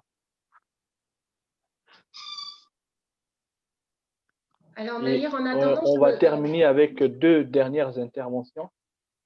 Charlie, en attendant les interventions, je vais rebondir sur un commentaire de question qui a été posé en amont. C'était comment peut-on demander aux jeunes, tu l'as souligné en fait, tu disais comment peut-on demander aux jeunes de faire taire les armes. Je crois que c'était ça en substance. Voilà, je tiens à élucider cela en mettant le contexte en fait. On a trop souvent et très longtemps reproché le fait que les politiques prennent des décisions à leur niveau et viennent imposer, en fait, sans que pourtant les jeunes ne soient pris en compte. Donc, dans la démarche d'intégrer les jeunes à cette politique de faire taire les armes, c'est donner la voix à la jeunesse, justement, pour que les jeunes eux-mêmes soient à la table des décisions, pour que les jeunes se sentent consultés, soit consultés d'abord, soit consultés, s'imprègnent justement de cette problématique et soit acteur de changement, de transformation ou vecteur de paix. C'est vraiment la dimension dans laquelle on intègre la jeunesse, justement, parce qu'on sait qu'on veut d'une Afrique développée, d'une Afrique prospère, mais sans la paix, on ne pourra pas construire, parce qu'on construit aujourd'hui, demain, on vient détruire, justement. Et on sait que le soubassement de la violence, c'est soit la question d'emploi des jeunes, les crises ethniques, les questions de mauvaise gouvernance. Il y a plein de fléaux, justement, qui peuvent conduire les jeunes à la violence. À travers l'intégration des jeunes, c'est un canal pour leur intégrer à tous les niveaux, justement. Et je pense que Sarah l'a souligné, elle a parlé de l'agenda de One. C'est une réponse, justement, à la dans de pouvoir autonomiser justement vers la question de l'entrepreneuriat. On a mais le plus important, c'est qu'on puisse la voix aux jeunes pour qu'ils soient acteurs de partie économique dynamique de faire taire les armes. C'est ce qu'on devrait retenir, en fait. Merci beaucoup, Vanessa. Si la technique, merci pour cette intervention. Si la technique est prête, on va, dans un moment à l'autre, donner la parole au département de la paix et de la sécurité de l'Union africaine. Puis, évidemment, M. Constant qui est venu à prendre la parole tout à l'heure, mais surtout là, il va intervenir pour parler du coronavirus, de l'impact du Covid-19. Donc, on va certainement prendre une dernière intervention et on bascule pour donner la parole à ces 2 intervenants s'ils sont prêts, selon les infos que me donnera la technique. Voilà. Donc, encore une fois de plus, mesdames, messieurs, vous êtes là dans le cadre du dialogue intergénérationnel qui a pour thème faire taire les armes. Et là, on parle beaucoup plus de la zone Afrique centrale, mais ça va au-delà de la zone de l'Afrique centrale. Sur le continent, nous devons conjuguer nos efforts selon ce que nous a rappelé le professeur Agbor et son Excellence Madame la Ministre. Virginie, devons tout mettre en œuvre pour prêcher la paix sur le continent. Et comment prêcher la paix? Il n'y a pas une Afrique des anciens, il n'y a pas une Afrique des jeunes, il y a juste une Afrique et tout le monde doit pouvoir à l'intérieur. Alors, vos questions, posez-les et on va tout faire pour donner la parole à un intervenant. Voilà, vous pouvez écrire vos questions, on donnera la parole, ça je puis vous confirmer. On a certainement Monsieur Constant, voilà, admise qui lui est là. Alors, Monsieur Constant, bonjour. Bonjour à tous. Bonjour, nous sommes heureux de vous retrouver dans le cadre de ce dialogue intergénérationnel. Et avec vous, on va aborder une thématique importante aujourd'hui laquelle on ne peut pas se voir en présentiel, raison pour laquelle on est obligé d'utiliser cette plateforme à cause du coronavirus qu'on appelle la COVID-19. Alors, Monsieur Constant Admise, vous êtes membre du Front de la jeunesse africaine sur le coronavirus. Quelle est la lecture que vous faites sur l'impact du COVID-19? Ok, merci beaucoup. Je remercie tous les participants. Je dis bonjour encore une fois. Comme le nom vous venez de le dire, je m'appelle Constant Admis. Je suis centrafricain, membre du Front de la jeunesse africaine pour le coronavirus, représentant du Conseil consultatif de la jeunesse sur la réduction des risques des catastrophes. Maintenant, on avait débuté le 6 mai 2020 que l'Union africaine a lancé le Front de la jeunesse africaine sur le coronavirus en tant que groupe de défense des jeunes multi-acteurs pour soutenir la mise en œuvre de la stratégie continentale africaine pour la pandémie de COVID-19. C'est une initiative innovante de l'Union africaine, créant plus d'opportunités pour la participation de l'engagement des jeunes en tant que co-dirigeants et pas seulement comme bénéficiaires de réponses qu'ils n'ont pas co-créées. En total, on a 18 raisons été identifiées à la suite des consultations virtuelles des jeunes de l'Union africaine, suite à la convocation de 400 jeunes leaders de 42 pays à travers 13 consultations en ligne, y compris des conseils nationaux de la jeunesse, des étudiants, des réfugiés, des jeunes femmes, des entrepreneurs, des mouvements, des militants et autres acteurs de la société civile. Le Front de la jeunesse a tenu à ce jour 18 réunions avec la participation et le soutien du commissaire des RHT, du commissaire aux affaires sociales, du commissaire aux infrastructures et à l'énergie et du directeur adjoint du CDC Afrique. Nous avons également eu une formation sur les réseaux Twitter concernant les campagnes et la mobilisation en ligne. Nous avons travaillé sur les contributions des jeunes à l'initiative du partenariat pour accélérer le test de COVID-19, PACT, soutenu par Africa CDC et soumis à une note politique et Africa CDC à ce sujet. Nous avons également travaillé sur la communication des risques et l'engagement social pour contribuer à l'engagement du Africa CDC auprès des jeunes, dans lesquels ces webinaires pour s'engager avec les jeunes font partie. En plus de cela, nous avons discuté de l'impact du Covid sur les jeunes vulnérables et travaillons à la mobilisation de ressources pour les groupes vulnérables. Notre projet actuel est la campagne Mask Up, Stand Up, pour mobiliser les jeunes portant des masques pour lesquels nous avons tenu un tweet jeudi pour lancer cette campagne. L'impact du Covid-19 sur les jeunes. La question la plus pertinente. Là. OK. L'impact maintenant du Covid-19 sur les jeunes. Au mois de juin, le Front de la jeunesse a mené des discussions et des consultations qui ont mis au point l'impact du Covid sur les jeunes et les besoins immédiats alors que les pays tentaient de reconstruire ce qui avait été perdu. Au cours des discussions, les animateurs des jeunesses ont noté que les jeunes n'étaient pas autant affectés par le virus réel que la population beaucoup plus âgée. Ils ont également noté que les décès dus à la pandémie dans leur communauté immédiate n'étaient pas très élevés par rapport aux tendances mondiales. Cependant, les responsables de la jeunesse ont souligné l'impact socio-économique de la pandémie qui était disproportionnellement plus lourd sur les jeunes et avait des conséquences désastreuses pour de nombreux jeunes africains. En outre, la pandémie mondiale a révélé les insuffisances des infrastructures, des soins de santé, de la gouvernance et de la protection sociale dans de nombreux pays africains. Les points ci-dessus illustrent les principaux domaines et du Front de la jeunesse ont découvert comme étant des impacts majeurs de la pandémie sur les jeunes.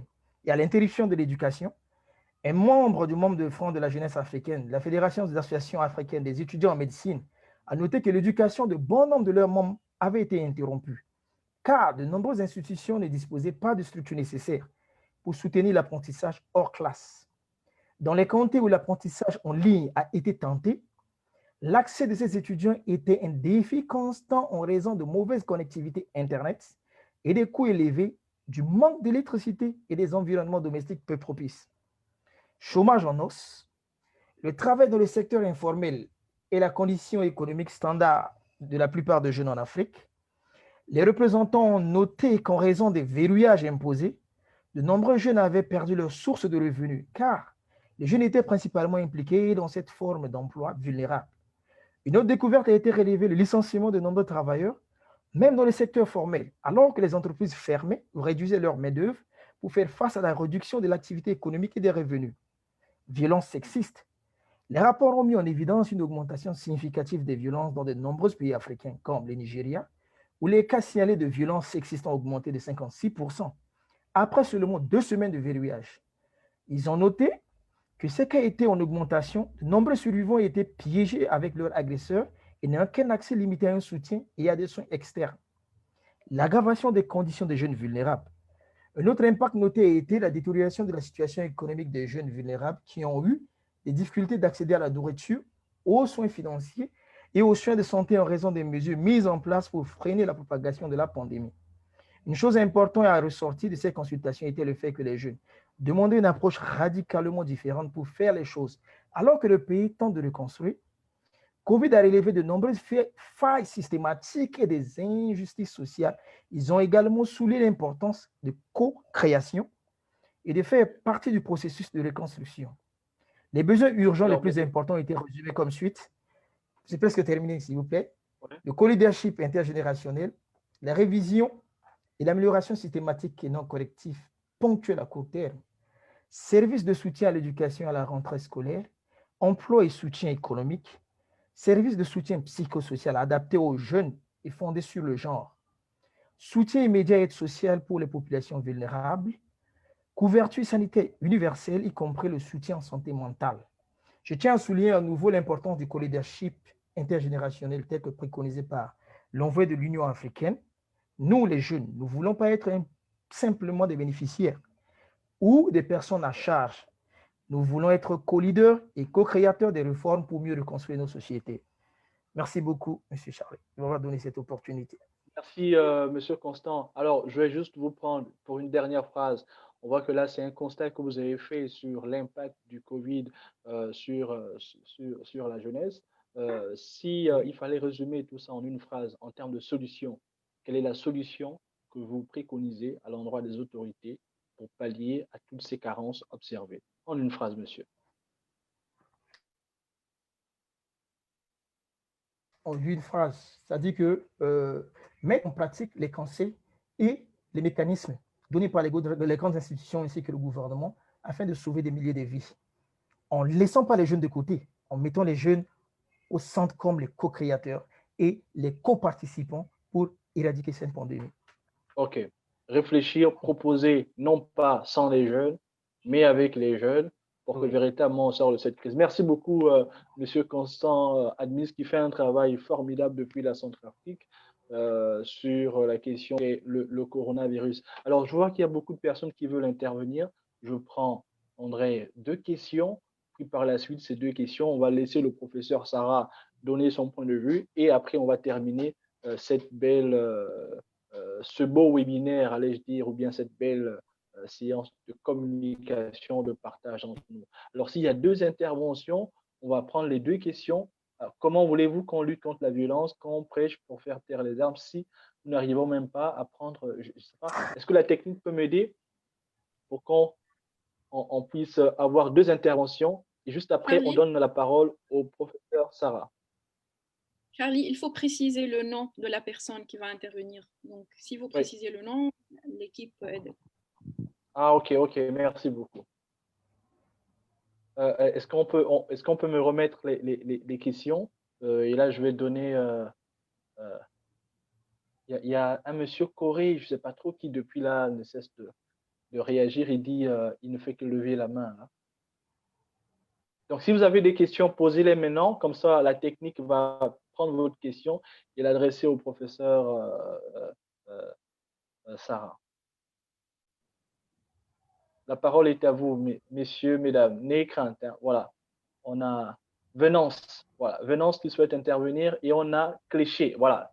On prend Venance et Cléché. Donc, est-ce que la technique peut prendre les interventions de ces 2 personnes? Ce n'est pas encore 16 heures, là. En fait, je veux dire que, tu vois, le logiciel... Allô? Est-ce que je peux intervenir? Oui. Bonjour. Présentez-vous, monsieur, et posez votre question rapidement. Merci beaucoup. Comme le nom l'indique, je m'appelle Venance Almed François. Okay. Je suis citoyen congolais de la RDC. Ok. Merci. J'avais deux préoccupations. Je voulais juste peut-être ajouter quelque chose par rapport à ce qui a été dit. Rapidement, après on donne la parole au professeur. Voilà. Pourquoi en tout cas nous ne parvenons pas à faire taire les armes en Afrique? Moi, je veux peut-être ajouter une chose, c'est par rapport aux réalités de mon pays. Nous avons beaucoup de groupes armés, comme le frère Serge venait de le dire, et malheureusement, notre gouvernement ne conjugue pas beaucoup d'efforts pour faire taire les armes en Afrique. Pourquoi? Parce qu'on est en train de récompenser continuellement les groupes armés, les leaders des groupes armés, et cela fait à ce que ça puisse contribuer à créer beaucoup d'autres groupes armés dans mon pays. C'est-à-dire, le gouvernement contribue même parce que, comme il n'est pas aussi capable ou à mesure de créer beaucoup d'emplois pour la jeunesse, comme ça, les jeunes, ils vont quand même réfléchir en termes d'intégrer des groupes armés parce qu'ils savent qu'à la fin, ils seront intégrés soit dans l'armée, soit dans la fonction publique à travers leurs groupes armés.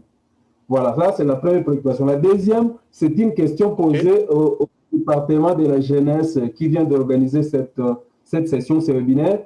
Que fait ce département concrètement sur le terrain pour contribuer à faire taire les armes en Afrique? Si on se tient toujours...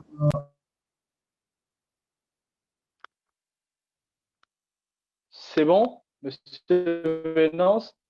Ok, je pense que Monsieur Venance a posé une question. On prend la dernière question et on donne la parole au professeur Sarah. Achille, c'est ça?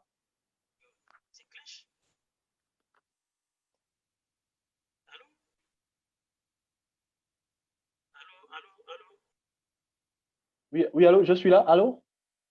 Oui, c'est Monsieur Klech. Allô, c'est Monsieur H. C'est Monsieur Klech Batamio, depuis la Ok. République du Congo. Oui, je suis... Allô? Ok, merci, monsieur. Parlez un peu plus fort. D'accord, je suis Klech Batamio Mbemba, représentant régional de la zone CSC.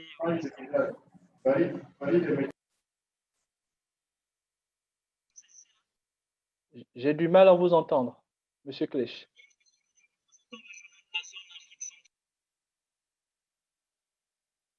Est-ce que la technique peut m'aider? Monsieur Klech qui a posé une question, mais j'ai du mal à l'entendre.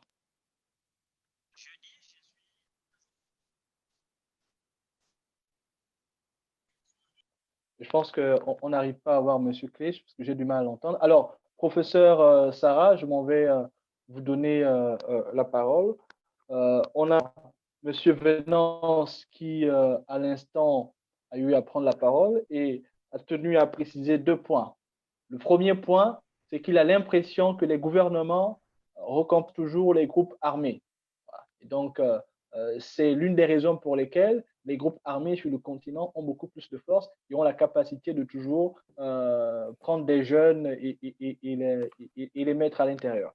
Et sa deuxième intervention est celle-là. Pour le bureau de l'envoyé qui organise ce webinaire, il dit, et il pose cette question, que fait de manière assez pragmatique ce bureau dans la thématique qui est la leur, faire taire les armes. Donc, ce sont les deux interrogations que Monsieur Venance a eu à poser. Et donc, je donne la parole au professeur Sarah, qui, elle, a beaucoup plus d'expérience sur cette thématique-là. Professeur, vous avez la parole. Thank you very much, Charlie. On the first question, where the young man thinks that governments are not really matching their words with actions that can actually show that they really want to silence the guns. I need to mention here that the African Union member states took a decision to silence the guns by 2020, and now we're in 2020. What have we really achieved? So much has been put, particularly within the Peace and Security Department, where they have actually held different forms of meetings, created subcommittees on how they can silence guns in Africa. So much funding has been put into it, and it's at the level of member states, maybe at the level of the ministers, and at the level of the head of states. And then we also have the African Plan of Action for Youth, the APAI. And in that plan of action, what we need to do for the youth of Africa is But one thing that I need to let you know is that the African Union Commission is like a secretariat. We do not implement because member states have sovereignty. But when member states take a decision, that decision must be implemented in their various country, contextualizing all those decisions that we have taken and making sure that they walk the talk, they go beyond rhetorics, and they actually implement on the ground. Now, what are the concrete steps that the department has put in place? That is to silence the gun. My department is the Department of Human Resources, Science and Technology, and we have 3 divisions: education, science, technology, innovation, and youth and human resources. If we need to silence the gun in Africa, we have to consolidate on education. Because when you empower a child educationally, maybe through skills in different forms, then you have trained the minds of the children. And that is why the African Union insists that every African citizen, girl, child, or youth should have at least up to the level of a secondary education. So member states are supposed to implement that decision. Secondly, under the Department of, under the Division of Youth and Human Resources, we believe that the training of human resources is very important for Africa. Look at what he said. He said because they don't engage the youth, many of them go into these armed conflicts groups. Well, how do we engage them? You engage them, like Aya said at the very beginning, in a process of co-creation and co-leadership. Give them space and opportunities to thrive. When we do not give them space and opportunities to thrive, definitely what comes out is that they start rebelling, and we don't want that rebellion. So we need to go back as African leaders and stakeholders to find out the causes of rebellion, the causes of dissent, the causes of conflicts, and at the same time, how do we manage this concretely? How do we manage them? How do we bring them back to follow the cause that we really want them to follow? That is very, very essential. And I believe from what I know and from my own experience is that when you have a child in the house, it's just like an every home, and then you keep on marginalizing that child. One day, that child will rise up in rebellion against you because they refuse to be stifled. If we do not want that as leaders, let's create employment. Let's give our youth education. Let's look for funding for those of them who want to become entrepreneurs and assist them in facilitating their dreams, their initiative. Let's make the African dream real, because the vision of Agenda 2063, we speak of an integrated, prosperous, and peaceful Africa. The word peaceful, because without peace, there can be no sustainable development. So how do you give them peace? Give them peace by giving them the right infrastructures. Give them peace by bringing them in the process of co-creation and co-leadership. You talk about an integrated, prosperous, and peaceful Africa. How do we become prosperous when we have not consolidated on education? How many of them have good education? How many of them can their education give them jobs? So we need to revise and review our educational plan for the future of work. And that is why we have the Continental Education Strategy for Africa 2016-2025.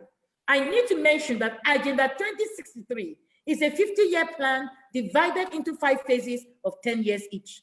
And for each 10 years, the various departments in the African Union Commission, whether it is the Political Affairs Department, Social Affairs Department, Economic, Agriculture and Rural Economic Department, Economic Department, Trade and Industry Department, Peace and Security Department, Human Resources, Science and Technology Department, each of these have a mandate. And these mandates relate to the youth of Africa because we talk about inclusivity. How do we speak inclusivity when the youth are not on board and they feel marginalized? So those are so we have different strategies and different plans, which member states need to, at every point, implement in their various member states. Now, again, the question is, how do we bring the youth on board? How are we working in the African Union in doing that? The vision of the chairperson of the African Union Commission in 1 million by 2021 states that the youth of Africa, how do we capacitate at least 1 million youth by 2021 when this first term mandate will be ending? How do we give them power? How do we encourage them? Those things are, we said, education, and this is This was taken from the meeting Aya held with the youth of Africa last year. And it is because of this meeting that we came up with the 4 E's. So the African Union has strategies and policies put in place. We have this specialized technical committee on youth, sports, and culture that actually engage with the youth, with the problems of youth. That's why I say youth, sports, and culture. And then we brought on board the first ever youth envoy to feel the pains, to hear the pains, and bring it to the commission so that we can always dialogue and know how to move about with the youth problems. Under the Skills Initiative for Africa, with our African Union Development Agency, we are creating avenues where the young entrepreneurs can actually have the support of the African Union Development Agency, that is AUDA NEPAD, in sponsoring some of their projects. Because as a young person, when you want to go and get a loan in a bank, they will ask for collateral. Where do they want you to have that collateral? What job are they giving you? So the African Union Development Agency, that is NEPAD, can come in now and assist some of those entrepreneurs in the work they are doing. So those are the answers I have for now. That really, what we need to do is that we have enough strategies, we have enough policies, we need to implement. Action is what the youth of Africa is looking forward to. Thank you, Charlie.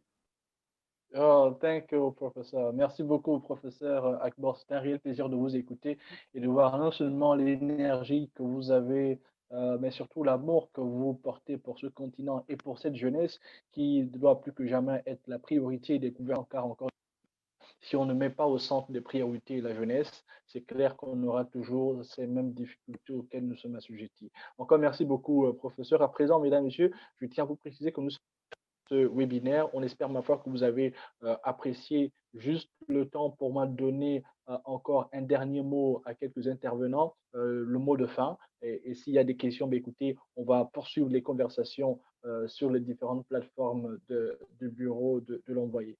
Encore merci beaucoup. Si Vanessa Metou est là, si Nahir Abaka également est là, je suis prêt à vous donner la parole pour un mot de fin, à moins que la technique me confirme que nous aurons l'intervention du département de la paix et de la sécurité de l'Union africaine. Si l'intervenant est là, je suis disposé également à donner la parole. Merci encore. Hein. Je lis pas mal de vos messages. Je vois les différentes interventions, les questions qui sont posées. Je tiens encore à nous excuser auprès de tout un chacun. On aimerait répondre à chacun de vous, mais le temps fait qu'on n'a pas la possibilité de vous apporter les réponses. Mais qu'à cela ne tient, j'espère, ma foi, que dans les différentes interventions de nos panélistes, vous avez pu obtenir un élément de réponse lié aux questions qui sont les vôtres. Merci encore, chers jeunes, où que vous soyez. Je vois, il y a le Sénégal, le Cameroun, le Gabon, le Tchad, la Centrafrique. Voilà, donc nous sommes au terme du webinaire. On me fait dire, le temps est arrivé à son terme. Je garde espoir que vous avez apprécié ce moment. Si Esbora Lubamba est disponible, je souhaite qu'on termine avec elle. Elle est juste exceptionnelle. Si elle est là, je souhaite qu'on finisse ce webinaire avec elle, juste pour le temps de vous partager un petit mot de fin. Est-ce que la technique me confirme que Lubamba est avec nous?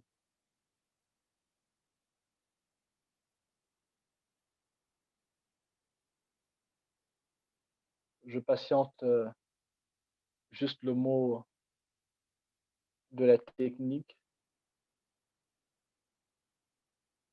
Je crois savoir qu'elle n'est pas disponible. Qu'à cela ne tienne, j'espère, ma foi, que vous avez apprécié, mesdames, messieurs. Si ce webinaire a été utile pour vous, que Dieu vous bénisse. Encore une fois de plus, n'oublions pas, la jeunesse est l'oxygène du continent et nous devons plus que jamais agir pour le bonheur et pour le développement de ce continent. Où que vous soyez, quoi que vous fassiez, n'oubliez jamais que chaque jeune est un acteur important pour le développement de ce continent, peu importe la région. Et vous l'aurez tout compris, la thématique sur laquelle nous avons échangé aujourd'hui n'est autre que faire taire les armes. Et oui, nous devons ensemble, main dans la main, jeune génération et les anciens, conjuguer nos efforts, nos réflexions pour faire taire les armes en misant sur l'éducation, sur l'employabilité des jeunes, car un jeune doit pouvoir être éduqué, instruit, mais surtout